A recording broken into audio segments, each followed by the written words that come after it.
This is Investment Perspectives with Brad Kimes, daily live streaming interactive, featuring Mrs. Backup.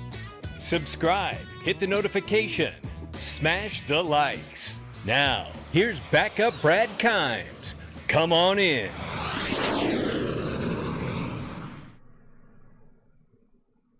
Welcome back to Investment Perspectives, everybody. I'm Brad Kimes. You can follow me on Twitter at BackupBradley above, and all the information we are talking about there. So this morning, I just wanted to let you guys know that I do check this almost daily, and I am on the notification list for any new information or documents submitted for Ripple Labs. But I just wanted to start the video with this as a reminder that we want to keep a lookout. You know, Brad Garlinghouse made the comment back in January about intending to IPO over the next 12 months. The prospectus period is about 5 to 6 months after the S1 filing. So we want to keep an eye on this just in case, you know, they do continue to follow through with intending to IPO before the end of the year. Then I would think that any time now would be a good time to start keeping a lookout for any forms that could be submitted. So nothing as of yet, but we'll keep looking at it and we'll stay on top of it. So in this video, we're going to talk a little about some news ahead of time. One, the Interwork Alliance launches a standardized token-powered ecosystems worldwide,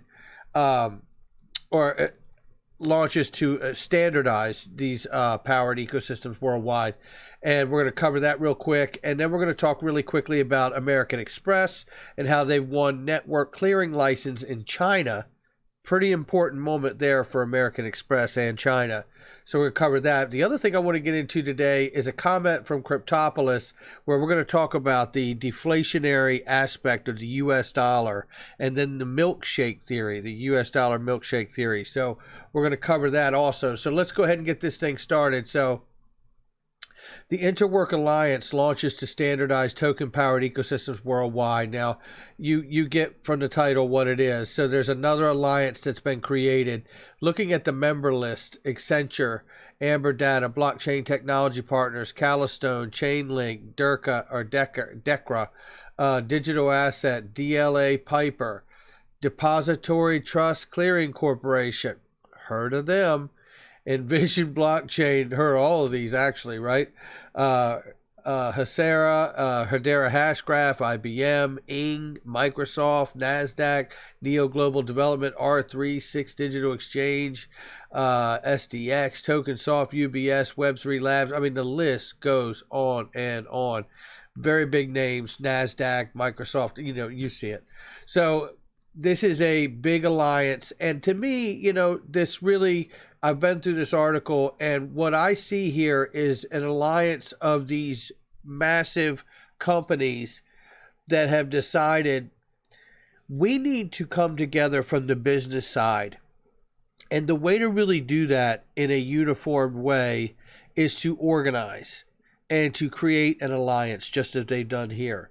And this is a way for them to say, even with the lack of regulatory clarity, we are trying to come together on the business side to show regulators, look, even though we haven't gotten the full clarity from the regulators, you know, you themselves, look at what we are doing. We are all coming together and trying to use, you know, the token taxonomy framework provides a common language and tool sets that enables multiple parties to agree on the definition of a token and how its value can be exchanged and used. The inner framework allows businesses to compose multiple party contracts from clauses directly correlate to the token standards, enabling communications protocols to be defined, connected to framework components, regardless of eventual technology deployment. Analytics framework enables the organization to derive additional business value from privacy-preserving analysis and multi-party contracts and shared data scheme for value-add AI services, market-driven data reporting. So to me, what I see out of this is the olive branch, right? Collectively, these companies, these businesses have come together and they've created an alliance which says, hey, with what we have out here for clarity, this is what we're doing. And go easy on us, because we are obviously trying to take a step in the right direction collectively. And if we're all working with what clarity we currently have, which isn't enough, but you can see that we are trying to stay and play by said rules, even if they aren't quite clear. So to me, this is that moment where, regulators in an early market are usually the educators.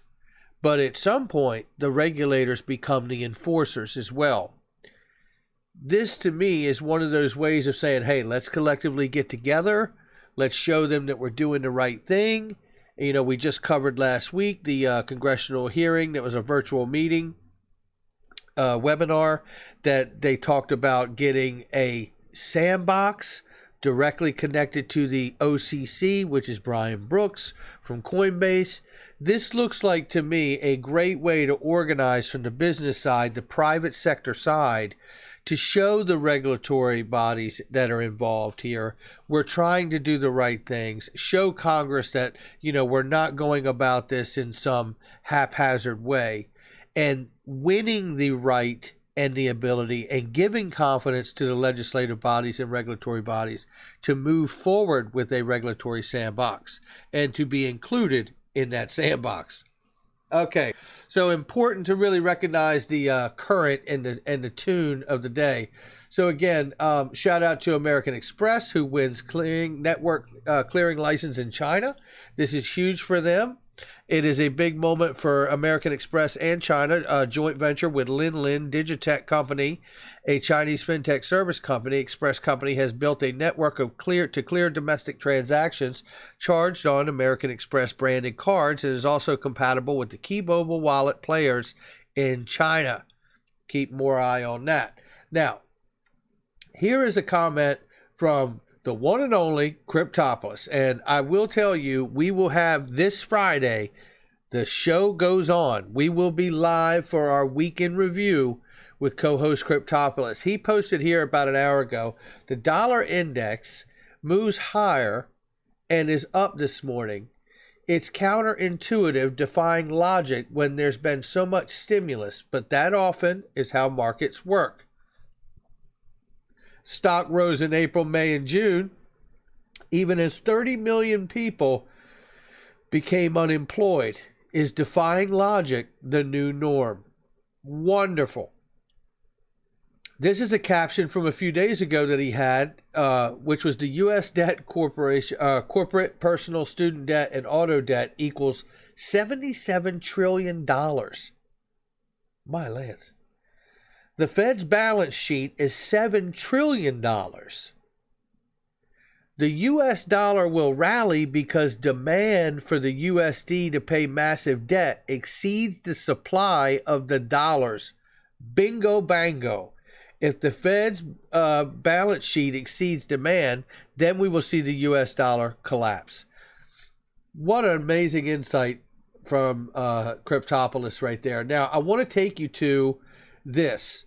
Now, we're going to take two sound bites out of this, and shout out to Pomp for having Brent Johnson on here. This is pretty phenomenal. Let's listen to this clip, and it starts at 46 seconds here. 1 second here. Here we go. I'll start at a very big picture level, and then I'll try to get more detailed on the dollar milkshake theory. But essentially what it is I think that we're going to go through the biggest short squeeze in history. And what I mean by that is I think the U.S. dollar is going to get squeezed much, much higher. And it's going to get squeezed much, much higher because despite the fact that many people don't like it, would prefer to have an alternative, that they just don't. And the rest of the world, the U.S. and the rest of the world has taken out an incredible amount of U.S. dollar debt. That debt either gets paid off, serviced, or defaulted on. And the only way that isn't extremely dollar positive is if it gets paid off. I don't see how it can get paid off. There's just not enough dollars to go around. But the demand just to continue to service it continues to put a bid under the dollar. And if it gets defaulted on, defaults, while it may decrease demand, it actually destroys money. And what I mean by that is in a debt-based monetary system where money gets loaned into existence, a default actually makes money disappear. And it starts a chain reaction all the way back to the collateral, which was the original basis of which everything was loaned into existence. Okay, so let's stop right there. So there's been a lot of U.S. dollars in the last crisis that were borrowed by foreign countries. Why did they do that? Well, they did that in large part because they believed that by the Fed back in the last crisis of 08-09, they believed when they borrowed that money that the dollar would lose its value because there was a lot of quantitative easing and everything that went on back then. The problem is that hasn't happened. The dollar strength has actually gotten stronger. So the foreign countries that borrowed that money were hoping the dollar value would go down, which makes it easier for them to pay that loan and that money back in their currencies because it takes less of their dollars to do so. However, quite the opposite has happened. So now it takes more of their dollars to do so. This is the stress of the Triffin dilemma of a global reserve currency, or one of these stresses that is created by this scenario. Now, let's go to another clip here and listen to what he says. Back in 10 years ago, a number of institutions and people around the world thought that the United States dollar would fall as a result of that. If you think the dollar is going to fall, one of the smart things to do is you take debt out in that currency, and as it gets inflated away, you pay it back at a lower price later on. Well, the rest of the world borrowed $13 trillion in US dollars. I think it was around 4 or 5 trillion in 2008, and now it's another 10 trillion since then, 9 or 10 trillion since then. But the problem is that the dollar didn't get weaker over that time. The dollar actually got stronger over that time. And so now we're back in the same situation. We owe a lot of debt, but the rest of the world owes 13 trillion of a currency that they can't print. Boom. They owe 13 trillion to a currency they can't print.